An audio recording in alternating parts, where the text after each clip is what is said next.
Hi, I'm Kieran Daughton. Welcome to Giants Chat, the show where we talk all things about GWS Giants, Greater Western Sydney Giants, the AFL team. People always laugh when I tell them I go for GWS. They always be like, "Oh, why do you go for them for?" And I'm like, "Well, they're my local team. They're a young team. They probably always will be a young team because, as soon as we get a good player, the other clubs take him.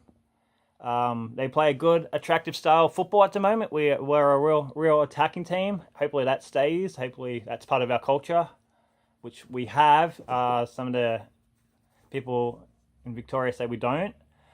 We get criticised for having small crowds, which we do compared to AFL crowd teams. But if you look at the other Western Sydney teams like Penrith Panthers, Parramatta Eels, they're only getting 12,000 or so at their games, and that's only roughly 4,000 more than we get sometimes. And even the Western Sydney Wanderers, the A-League team, which had massive crowds, their membership, their attendance have dropped. So that may be because they've moved stadiums and they went from a rectangle stadium to an oval stadium. So it's not too good watching soccer or football in an oval. Ovals for AFL and cricket, We get criticised a lot because we got all these draft picks and the AFL keeps pumping money into us, But, we got all these draft picks because we're a team what started with nothing, It's not like when they moved South Melbourne to Sydney, where there was already players signed to South Melbourne, We had no players. We're a new club. Same with the Suns, And like I said, you get your players back anyway. We draft these good players, we bring them up, make them superstars, then you take them back anyway. So that's the intro. So the trade period just ended. We lost 4 experienced players, which I don't think is as bad as some of the experts are saying. They're saying our premiership window is shut because we keep letting players go.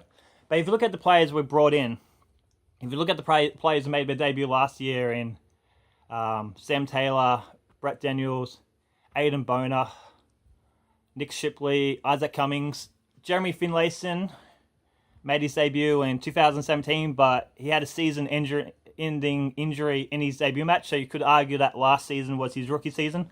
And before that, Jacob Hopper, Harry Himmelberg. We keep drafting players, It's just hopefully they stick around and we can get momentum. But yeah. So we lost 4 players. We lost 5 players actually because Ryan Griffin retired, which is a shame. But I can see why he did it. He was getting on a bit and he was injured. But he was still playing good football, so he probably could have got away with playing one more season. It's a shame he doesn't get his premiership. Hopefully the same doesn't happen to Brett Delineo.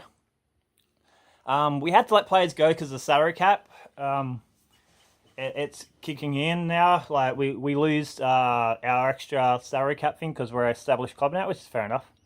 So we lose Will Setterfield to Carlton, which I don't know. He's a good player. He was a pick 5. It's a shame he's left because he was an academy player. But he hardly ever played with us. He kept getting injured, so he's not too much of a loss. Other player, Tom Scully, which I don't know if we got the best deal for. But he's coming off a pretty bad injury. So he may not be the player he was now at Hawthorn, but, Hawthorn's a pretty strong club. They probably will turn him around. Dylan Shield. Now, this one breaks my heart. He's been at the club since the beginning. Came when he was 17. I think I'm going to cry when I see him in the red and black. But, to be fair, he's a great runner of the ball, but not really the best defender or most accurate goal kicker. Though, I'm just saying that because I'm bitter, He's playing for another club. He's kind of like a girl dumping you, Other player, Rory Lobb, which I think we got a really good deal for. I'm kind of glad he's gone. No offense to Rory. I mean, he's a good tall forward, but he's not really a ruckman. He's a ruckman who can't catch the ball. He's tall, but he can't catch. He just slaps the ball, and most of the time it goes to the opponents, So hopefully now we can get a ruckman, because that's what we were lacking this year. And the only real games when we dominated the rucks this year was when Dawson Simpson was the main ruckman. Injury, and the other thing what's kind of stuffed us up last season was injuries. We would have been a top 4 team if it wasn't for all these injuries, I think.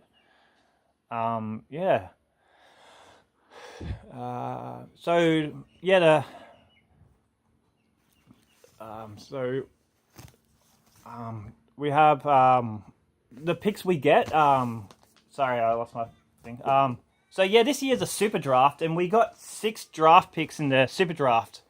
So we have 5 players off our books so far, and we get 6 drafts. So we're probably gonna have to maybe lose another player. The players we have off contract so far is Lucky. Sorry if I don't pronounce his name right. Dzani. He was out for all year though. He's meant to be a good goal kicker. I give him one more chance. I put him on probably a rookie contract. Lachlan O'Keefe, who is an experienced player that we got from Collingwood. He's off contract. He's kind of like a band-aid. You can put him all over the place and he fixes it. He's a defender, but he's tall enough to play in the ruck, so I'd rather not have him in the ruck. Other player off contract, Tim Moore, who I have a soft spot for because he was one of the originals. He's a foundation player. He's a defender. I think he just turned 30. So, but he's good in the lower grades. I think he has a lot to offer. And worst case scenario is if we get another season of injuries, which going off the last few seasons we probably will.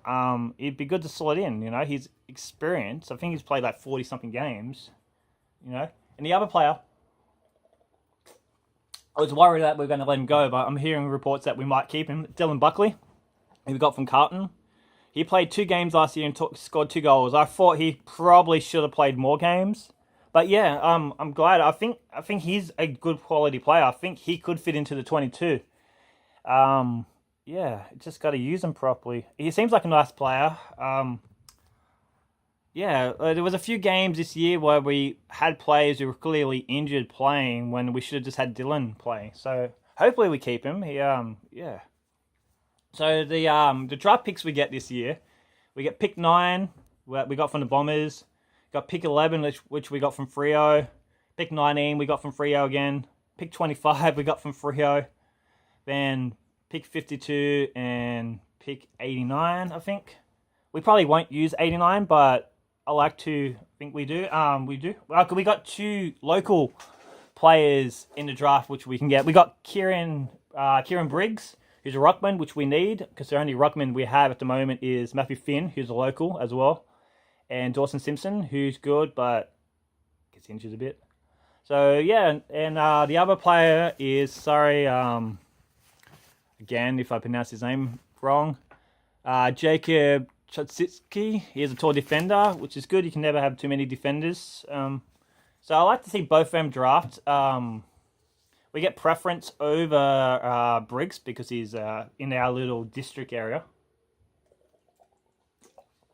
But yeah, probably maybe draft midfielders as well, and maybe a ruckman. If we can get the best ruckman in the super draft, that'd be interesting.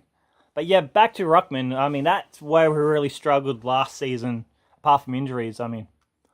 But there is talk that Shane Mumford will come back. He's 32. He retired, but I still think he could. He's only been retired for a season, so you could pretend that he got injured in the preseason last year. And,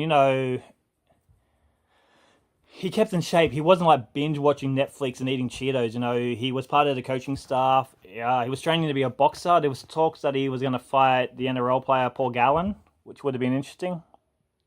So yeah, see how he goes. But we still need a backup plan. So we got Dawson Simpson, Matthew Finn. He hasn't been tested yet though. I have faith in him. We do need to draft another ruckman. Yeah. But that's all for today. So I'm only new to this. Sorry, it's a bit all over the place. I'll post another video maybe next week about the AFLW. Their draft should be done by then, which is pretty good. Yeah, thanks. Never surrender.